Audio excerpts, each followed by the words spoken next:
Selamat menjalankan aktivitas seperti biasanya wahai pelanggan Budayanti. Saat ini kita akan kembali diperlihatkan dengan pengumuman di mana tim Fearless pada saat ini menempati gua pertama. Tentu saja banyak keributan pada saat ini terjadi setelah mendengar informasi yang baru saja disampaikan. Lalu di antara orang yang pada saat ini saling bergumam ada serigala darah dari tim Dewa Darah. Jiang Ya dari aliansi Dou Xian juga secara alami mendengar hal tersebut dan mereka pada saat ini benar-benar sangat marah. Sementara itu pada saat ini kelompok aliansi Dou Xian di belakang Jiang Ya benar-benar mengungkapkan kekesalan mereka. Banyak diskusi yang tidak menyenangkan di telinga Jiang Ya pada saat ini segera beredar. Pada akhirnya salah seorang di antara mereka segera bertanya kepada Jiang Ya, mengapa Tuan Jiang Ya memberikan gua tersebut kepada tim Fearless? Jiang Ya pada saat ini hanya terdiam menundukkan kepalanya bersamaan dengan diskusi yang masih berlanjut. Pada akhirnya Jiang Ya segera menoleh dan pada saat ini tekanan segera melonjak. Semua orang pada akhirnya seketika terdiam merasakan tekanan yang pada saat ini dilonjakkan oleh Jiang Ya. Jiang Ya pada akhirnya segera berkata bahwa Jiang Ya tahu apa yang pada saat ini mereka inginkan. Tetapi dirinya ingin menasihati semua orang bahwa Ye Jiang pada saat ini sudah mati dan Jiang Ya adalah bos mereka. Jika mereka pada saat ini tidak patuh kepada Jiang Ya maka Jiang Ya akan membunuh mereka tanpa ampun. Merasakan kemarahan dari Jiang Ya ini semua orang pada akhirnya hanya bisa terdiam. Pada akhirnya Jiang Ya pun segera menjelaskan kepada semua orang setelah suasana menjadi kondusif. Jiang Ya berkata bukannya dirinya ingin merelakan gua pertama, tetapi gadis yang bersama dengan tim Fearless benar-benar sangat luar biasa. Jika bukan karena gadis tersebut di tim Fearless benar-benar akan dihancurkan. Mendengar hal tersebut semua orang pada saat ini juga menyadari bahwa gadis tersebut sangat kuat. Bahkan Ye Jiang dan Liang Feng benar-benar dibunuh di tangannya. Jiang Ya yang seorang Dou Xian bintang 6 juga pada saat sebelumnya benar-benar terlempar mundur oleh momentum gadis tersebut. Pada akhirnya semua orang dari anggota aliansi Dou Xian pada saat ini hanya bisa terdiam. Sementara itu Jiang Ya pada saat ini menggertakkan gigi dan dendamnya terhadap tim Fearless pada saat ini semakin melonjak. Sementara itu di sisi lain pada saat ini ada juga serigala darah dari alam Dewa Darah. Dirinya terlihat sangat tidak senang karena serigala darah sudah menyaksikan semua pertempuran barusan. Pertempuran yang terjadi sebelumnya benar-benar membuat perasaan dari serigala darah semakin memburuk. Serigala darah pun menggertakkan gigi dan tidak mau menerima kenyataan ini dan bergumam bagaimana mungkin mereka bisa begitu kuat. Sementara itu Binchan pada saat ini tersenyum lembut dan matanya perlahan-lahan menutup. Binchan pun lanjut berkata bahwa pria bernama Xiao Yan itu memang kuat. Dirinya benar-benar tidak menyangka bahwa pertempuran ini benar-benar akan mengubah situasi keseluruhan. Terlebih lagi ada sosok bocah yang datang dari belakang dan membantu tim Fearless. Aliansi Dou Xian benar-benar kalah di tangan bocah tersebut oleh karena itu yang paling kuat di antara mereka adalah bocah tersebut. Mendengar hal tersebut serigala darah pun sedikit mengerutkan keningnya dan bergumam tetapi sebelumnya mereka belum pernah melihat tim Fearless memiliki bocah tersebut. Bagaimana mungkin bisa seperti itu dan bagaimana orang yang kuat dan sesat tiba-tiba muncul pada saat ini? Serigala darah yakin bahwa ketika mereka melihat tim Fearless sebelumnya mereka tidak melihat adanya bocah tersebut. Serigala darah benar-benar tidak menyangka bahwa tim dari alam bawah memiliki seorang jenius yang seperti itu. Bukankah dengan begitu maka tujuan dari serigala darah untuk menghabisi tim Fearless benar-benar telah tertutup? Sementara itu Binchan pada saat ini kembali mulai berbicara. Binchan tidak membenci tim Fearless seperti halnya serigala darah. Binchan pun segera menjelaskan tidak peduli dari mana bocah tersebut berasal. Tim itu bukan lagi sesuatu yang bisa diprovokasi oleh alam Dewa Darah. Pertama-tama pada saat ini mereka harus mempertimbangkan bagaimana caranya mereka bertindak setelah memasuki ilusi kedua. Musuh yang harus mereka hadapi di ilusi kedua benar-benar tidak akan bercampur dengan ilusi pertama. Semua orang ini adalah pilihan dan kekuatannya benar-benar tidak dapat diremehkan. Terlebih lagi pada saat ini bukanlah hal yang tidak mungkin untuk mendapatkan warisan Dewa Darah kuno dari klan mereka. serigala darah pada saat ini hanya bisa menggerakkan giginya mendengar apa yang baru saja dikatakan oleh Binchan. Sementara itu setelah pertempuran yang dilakukan oleh tim Fearless melawan aliansi Dosian, pada saat ini semua orang di kota teknologi Styx benar-benar tercengang. Banyak alam tingkat menengah yang tidak terhitung jumlahnya yang telah menyaksikan pertempuran tersebut. Tentu saja di antara mereka ada juga alam atas yang lebih fokus kepada Xiao Yueli jika dibandingkan dengan Xiao Yan. Tetapi meskipun begitu setelah bergabungnya Xiao Yueli dengan tim Fearless yang tidak diperhatikan pada saat ini benar-benar telah menjadi perhatian banyak orang. Selain itu taruhan bintang Hong Meng juga pada saat ini benar-benar telah berubah menjadi kekacauan. Hanya ada sedikit orang yang memegang tim Fearless di dalam taruhan. Meskipun mereka hanya membeli dalam jumlah sedikit tetapi kemungkinan mereka mendapatkan pil origin abadi pada saat ini sangatlah tinggi. Setelah menghitung peluangnya beberapa orang yang bertaruh pada tim Fearless paling rendah bisa mendapatkan 1 juta pil origin abadi. Hampir seketika pada saat ini semua orang yang terlihat miskin sepertinya akan segera menjadi orang yang kaya. Di bintang Hong Meng pada saat ini tanpa diduga tim aliansi Dosian yang pada saat ilusi sebelumnya telah menjadi juara pada saat ini benar-benar telah dikalahkan oleh tim lain yakni tim Fearless. Banyak orang segera kehilangan uang mereka dan suara pelecehan terdengar hampir di mana-mana di paviliun bintang Hong Meng. Bersamaan dengan hal tersebut pada saat ini nama dari tim Fearless juga benar-benar melambung di antara orang-orang yang berada di bintang Hong Meng. Sementara itu kembali ke ilusi pertama yang pada saat ini pengumuman peringkat juga telah berakhir. Ada banyak tim yang pada saat ini bersiap untuk diteleportasi. Banyak juga tim yang pada saat ini mati dari alam bawah setelah ilusi selesai. Pada saat yang bersamaan di dalam kedai pada saat ini Sun Er sedang duduk di sebelah Raja Tianzang. Raja Tianzang pada saat ini sedang meminum anggur dan tidak lama sosok wanita cantik dengan rambut hitam digelung pada saat ini segera muncul di hadapan Raja Tianzang. Raja Tianzang pun sedikit terkejut dan seketika menatap ke arah sosok wanita yang dikenalinya. Dirinya pun segera berkata, bukankah ini adalah Zhu Xinliang? Mereka benar-benar sudah lama tidak bertemu dan apa kabarnya? Menanggapi hal tersebut sosok yang bernama Zhu Xinliang yang merupakan master dari bintang Hong Meng pun tersenyum. Keduanya pada akhirnya berbincang-bincang santai sebelum akhirnya pembicaraan mereka berubah menjadi ke arah yang lebih serius. Raja Tianzang pada saat ini berkata dengan suara rendah setelah beberapa saat terdiam. Dirinya berkata bahwa kerusuhan di dunia bawah pada saat ini telah dimulai. Begitu selesai berbicara mata indah dari Zhu Xinliang pada saat ini sedikit menyipit. Ekspresinya tiba-tiba menjadi khawatir dan Zhu Xinliang segera bertanya di tengah-tengah keterkejutannya. Zhu Xinliang berkata mengapa hal tersebut terjadi begitu cepat dan sudahkah Raja Tianzang mencari tindakan balasan? Raja Tianzang pun memiliki ekspresi khawatir di wajahnya dan berkata bahwa dirinya telah menemukan reinkarnasinya tetapi usianya hanya beberapa ratus tahun. Jika semua kekuatan ingin dibangkitkan mungkin diperlukan waktu hingga puluhan ribu tahun. Jika begitu permasalahannya maka dunia bawah pada saat ini benar-benar tidak bisa menunggu lebih lama lagi. Mendengar hal tersebut Zhu Xinliang pun mengangkat kepalanya dan segera bertanya apakah muridnya adalah reinkarnasi dari orang tersebut. Raja Tianzang pun menganggukkan kepalanya dan lanjut berkata tetapi tingkat pertumbuhannya lebih cepat dari yang dirinya kira. Oleh karena itu sepertinya pada saat ini bocah tersebut mungkin akan bisa mengejarnya. Tetapi pada saat ini juga dirinya telah menemukan hal yang lebih menarik. Apakah Zhu Xinliang pada saat ini ingin mendengar hal tersebut? Zhu Xinliang pun mengerutkan kening sebelum akhirnya lanjut berkata bahwa Raja Tianzang bisa bercerita. Raja Tianzang pun segera bercerita dikatakan bahwa menara tersebut telah muncul. Aliansi Dosian juga sudah dengan panik mencari berita tentang menara tersebut. Zhu Xinliang pada saat ini terlihat agak marah dengan apa yang baru saja disampaikan oleh Raja Tianzang.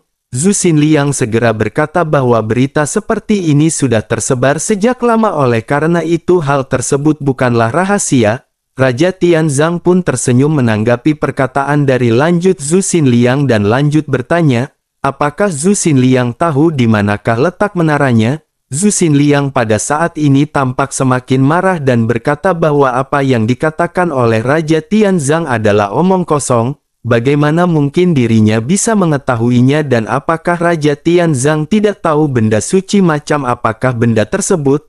Oleh karena itu bagaimana mungkin Zhu Xinliang bisa menemukannya? Raja Tianzang pada saat ini masih tersenyum dan berkata bahwa dirinya telah menemukan menara tersebut. Dirinya benar-benar telah mengetahui di manakah menara tersebut berada. Begitu perkataan ini terdengar, perhatian dari Zhu Xinliang pun teralihkan untuk beberapa saat dan dirinya segera melambaikan tangannya. Penghalang tidak terlihat seketika menyelimuti dirinya dan dirinya memandang ke arah Raja Tianzang dengan perasaan gugup. Sementara itu Raja Tianzang pada saat ini menjadi sedikit serius dan berkata bahwa itulah alasan Raja Tianzang datang ke sini kali ini. Dirinya benar-benar tidak pernah berpikir bahwa benda ilahi seperti itu bisa muncul di tangan putra ini. Setelah dipelajari lebih lanjut, Raja Tianzang pada saat ini menyadari sepertinya semuanya berlangsung tidak tanpa alasan. Setelah mendengar perkataan Raja Tianzang, Zhu Xinliang pun tiba-tiba memikirkan sesuatu dan kembali melambaikan lengan bajunya. Tirai tipis muncul dan pada saat ini gambar segera terbentuk di tirai tipis. Gambar ini menunjukkan tim Fearless yang pada saat ini sedang duduk bersila di gua pertama. Di tirai tipis sosok Xiao Yan dan Xiao Yueli sedang duduk di dalamnya.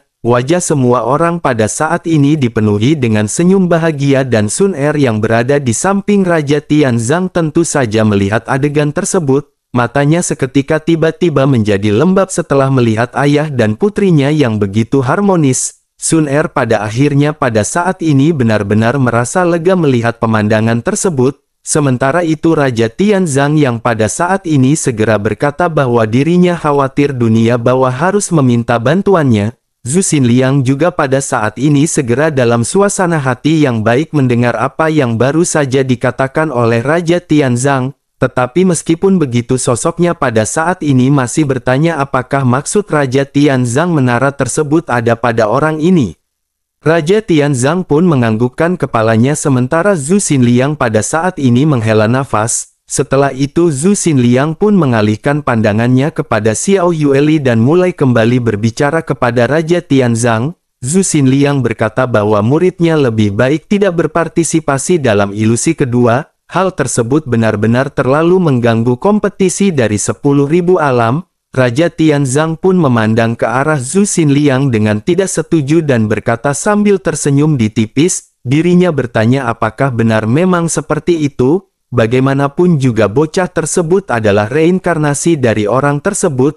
Jika dirinya tidak kuat maka semuanya benar-benar tidak bisa dibenarkan. Selain itu bukankah lebih baik bagi mereka pada saat ini menindas aliansi Dosian? Mendengar hal tersebut wajah dari Zhu Xinliang pada saat ini menjadi serius. Dirinya lanjut berkata bahwa hal tersebut memang bukanlah hal yang buruk. Tetapi jika apa yang dikatakan oleh Raja Tianzang memang benar dengan menara yang ada pada orang tersebut, terlebih lagi dengan identitas muridnya yang tidak biasa dan terlalu mencolok, hal ini bukanlah hal yang baik. Jika mereka mengetahuinya, Zhu Xinliang khawatir mereka akan melakukan hal yang lebih buruk jika dibandingkan dengan aliansi Dosian.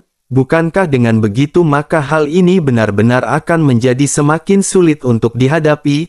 Wajah Raja Tianzang pun seketika sedikit berubah saat Zhu Xinliang mengucapkan kata mereka. Orang yang mampu membuat hati Raja Tianzang bergetar bukanlah orang yang biasa. Raja Tianzang pada akhirnya mengangguk setuju dan berkata bahwa ide tersebut juga memang bagus. Oleh karena itu dalam permasalahan ini Zhu Xinliang bisa memindahkan gadis itu keluar dari dunia ilusi. Menurut Raja Tianzang bocah laki-laki ini pasti akan bisa mengatasi hal tersebut tanpa Xiao Yueli. Pada akhirnya Zhu Xinliang pun mengangguk dan mereka pada saat ini segera kembali berbincang-bincang santai. Sementara itu kembali ke dunia ilusi di mana ledakan pada saat ini terjadi dengan pilar puncak utama yang tiba-tiba mulai bergetar hebat. Seluruh pilar pada saat ini bangkit dari tanah dan terbang menuju ke arah langit. Kecepatan dari pilar ini benar-benar sangat cepat hingga hampir tidak ada perasaan yang dapat dirasakan di dalam gua. pada akhirnya pada saat ini pilar puncak utama benar-benar menghilang di tengah-tengah kegelapan ruang angkasa. Kegelapan ini berlangsung untuk jangka waktu yang lama dan selama periode waktu ini Xiao Yan yang setelah selesai berbicara dengan Xiao Yueli pada saat ini segera melompat ke mata air spiritual kuno 9 warna. Dalam mata air roh kuno 9 warna ini sumber energi terkondensasi menjadi kilau yang halus. Sumber origin abadi yang terkandung di dalamnya benar-benar sungguh menakjubkan. Sumber yang kaya energi pada saat ini benar-benar melayang di sekitar semua orang. Di dalam sumber energi ini Xiao Yan duduk bersila dengan tenang. Dengan masuknya energi origin abadi kulit Xiao Yan pada saat ini tiba-tiba dipenuhi kilau samar. Di dalam tubuh Xiao Yan pada saat ini bintang keempat secara bertahap mulai terbentuk secara bersamaan. Kilaunya semakin terang dan saat sumber origin abadi terus mengalir aura Xiao Yan juga terus meningkat. Tetapi meskipun begitu bencana abadi dari bintang keempatnya pada saat ini tidak pernah muncul. Pada saat ini ada suara terendam di tubuh Xiao Yan dan segera aura Dosian bintang 4 Xiao Yan meledak di tubuhnya. Tidak ada kesengsaraan abadi dan Xiao Yan benar-benar langsung dipromosikan menjadi Dosian bintang 4. Tampaknya pada saat ini hanya ada satu kemungkinan mengapa kesengsaraan abadi pada saat ini tidak muncul. Tampaknya hal tersebut dikarenakan pilar puncak utama ini memiliki pergerakan yang sangat cepat. Hal tersebutlah yang pada akhirnya benar-benar mencegah kesengsaraan abadi bintang 4 Dosian untuk datang. Tetapi Xiao Yan pada saat ini benar-benar merasa tidak senang di dalam hatinya. Xiao Yan pada saat ini benar-benar menunggu untuk mengandalkan kekuatan guntur dari kesengsaraan abadi demi meningkatkan kekuatan fisiknya. Tetapi meskipun begitu Xiao Yan pada saat ini masih cukup merasa lega. Hal itu dikarenakan origin abadi di dalam kolam pada saat ini masih banyak. Semua orang juga pada saat ini terus-menerus menyerap origin abadi. Selain dari Xiao Yan, Long Yi juga pada saat ini naik langsung ke puncak Dosian bintang 2. Kecepatan kultivasi dari Long Yi sangat cepat dan semuanya benar-benar tergantung pada garis keturunan naga hitam yang menakutkan. Long Xietian juga pada saat ini telah mencapai tahap awal dari bintang 2 Dosian. Ding Yue pada saat ini juga menerobos ke puncak Dosian bintang 2. Sementara itu Xiao Zhan, Ziying, King Muer, Nan Erming dan Feng Feng semuanya menerobos tahap akhir Dosian bintang 1. Dengan memperoleh mata air roh kuno 9 warna ini benar-benar telah dapat dengan cepat meningkatkan kekuatan seluruh tim. Saat ini tim Fearless tidak kalah dengan tim yang berasal dari alam bawah dan dengan terobosan dari Xiao Yan serta peningkatan semua orang, maka kekuatan keseluruhan tim ini sudah dapat menantang tim dari alam Dewa Darah. Waktu pada saat ini terus berlalu tanpa diketahui hingga pada akhirnya kegelapan berangsur-angsur segera menghilang, cahaya datang dari luar dan seketika menerangi gua yang redup. Pilar puncak utama pada saat ini keluar dari celah luar angkasa sebelum akhirnya berdiri tegak di tanah. Bersamaan dengan hal tersebut suara seperti pengumuman pun perlahan-lahan terdengar dari langit ke telinga semua orang. Suara tersebut berkata bahwa ini adalah ilusi kedua tempat warisan. Sosok yang tidak terhitung jumlahnya pada saat ini berdiri di pintu gua setelah mendengar apa yang baru saja diumumkan. Mereka memandangi hutan belantara yang tidak berujung dengan pepohonan yang sangat tinggi dan lurus. Tidak lama setelah itu banyak sosok yang tidak terhitung jumlahnya segera bergegas keluar dari dalam gua. Begitu mereka bergegas keluar dari gua sosok-sosok itu seketika menghilang begitu saja. Sosok-sosok ini pada akhirnya tersebar di dataran terpencil di tempat yang tidak terhitung jumlahnya dan ruang tiba-tiba menjadi terdistorsi. Ilusi kedua ini dinamakan tanah warisan karena dalam ilusi kuno ini terdapat warisan kuat yang tersembunyi. Terlebih lagi musuh yang mereka hadapi juga pada saat ini tidak sebanyak dengan ilusi pertama. Namun meskipun hanya ada sedikit tim yang memasuki ilusi kedua yang berasal dari alam bawah, kekuatan yang pada saat ini muncul benar-benar tidak bisa diremehkan. Semua orang pada saat ini benar-benar bertujuan untuk mendapatkan warisan yang tidak terhitung jumlahnya. Hal itu dikarenakan dengan kekuatan warisan ini mereka dapat memperoleh kreasi yang kuat dalam waktu yang sangat singkat. Dengan begitu kekuatan seseorang akan dapat ditingkatkan dengan sangat cepat dan warisan yang kuat dapat membuat anggota tim yang lemah dengan cepat berubah menjadi yang kuat. Dapat dikatakan setelah mendapatkan warisan yang kuat tim yang lemah akan bisa menyalip tim yang kuat. Berdasarkan hal tersebut kuda hitam saling muncul di dalam ilusi tempat pusaka yang kedua. Tanah warisan ini adalah ruang yang sangat luas dan luasnya pada saat ini hampir setara dengan benua Dodi. Sementara itu untuk warisan sendiri didistribusikan di berbagai tempat di tanah warisan. Xiao Yan dan yang lainnya juga pada saat ini telah menyelesaikan pelatihan mereka dan berdiri di pintu masuk gua. Xiao Yan juga melirik ke tanah kuno ini dan sedikit mengerutkan kening dan menyadari bahwa ilusi kedua ini mungkin tidaklah sederhana. Xiao Yan pada akhirnya menoleh ke arah Rancang dan Ye Feiyu, begitu juga dengan timnya. Luka Rancang pada saat ini telah pulih sepenuhnya. Xiao Yan pun lanjut bertanya apakah senior Rancang pada saat ini sudah siap, jika memungkinkan mereka juga pada saat ini harus segera pergi.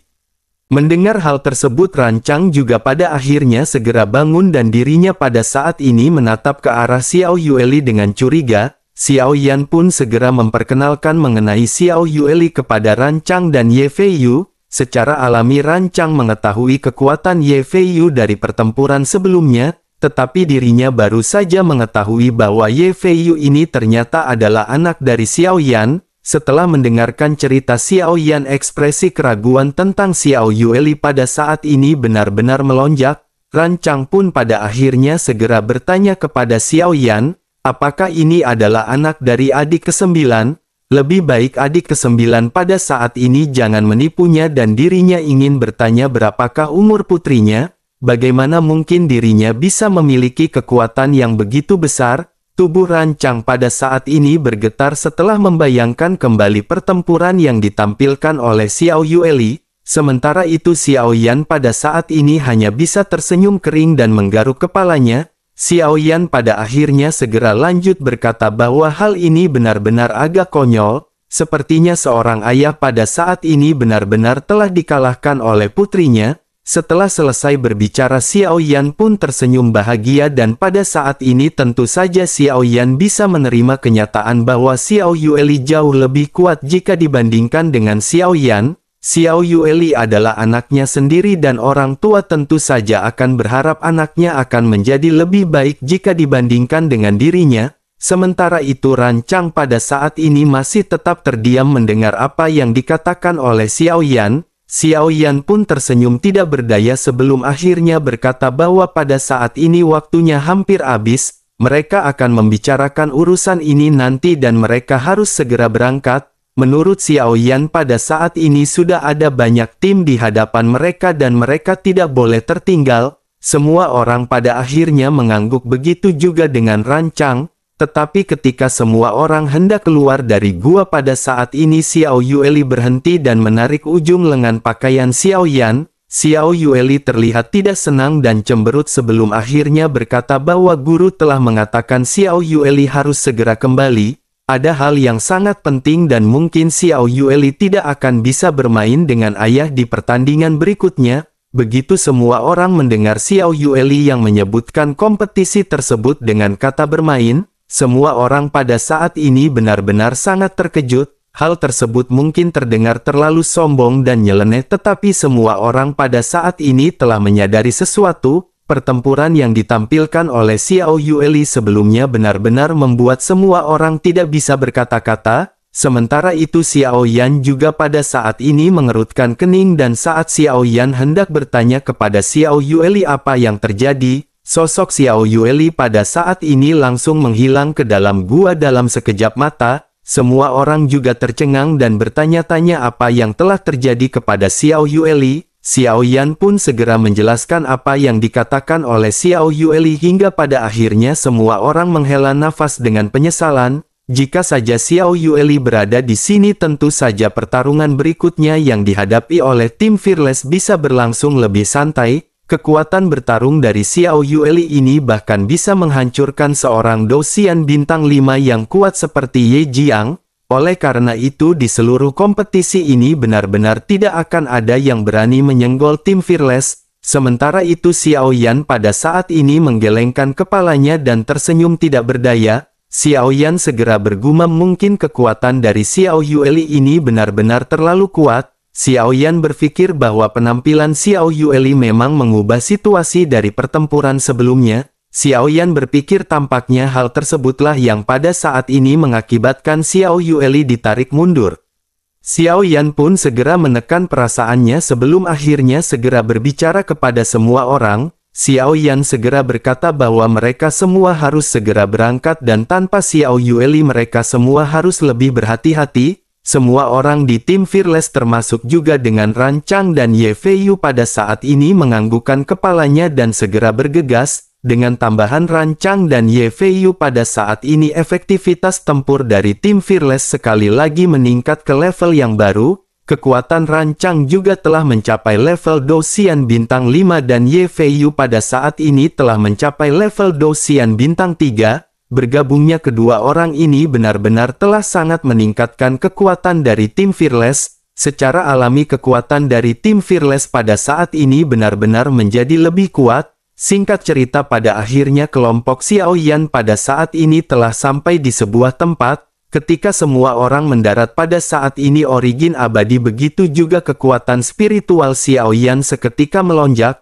Setelah Xiao Yan merasakan tidak ada gerakan di sekitar Xiao Yan menjadi rileks. Setelah itu Xiao Yan segera memandangi dunia asing di sekitarnya dan bertanya kepada Ding Yue ke arah manakah mereka harus pergi. Menanggapi hal tersebut, Ding Yue pada akhirnya pada saat ini segera melihat peta. Sesaat kemudian Ding Yue segera mulai menjelaskan bahwa tempat kedua ini berjudul Tanah Warisan. Tetapi meskipun begitu, warisan ini tidak bisa didapatkan begitu saja. Jika melihat ke langit pada saat ini, Ding Yue khawatir malam pada saat ini akan segera tiba. Mereka harus segera menemukan tempat berkumpul terdekat dan jika ada monster di malam hari mereka benar-benar akan mendapatkan permasalahan yang tidak perlu. Oleh karena itu mereka harus pergi mencari tempat berkumpul. Mereka akan membahas rencana perjalanan nanti dan pada saat ini mereka harus bergegas. Xiao Yan pun menganggukkan kepalanya dan pada saat ini semua orang segera pergi dengan dipimpin oleh Xiao Yan.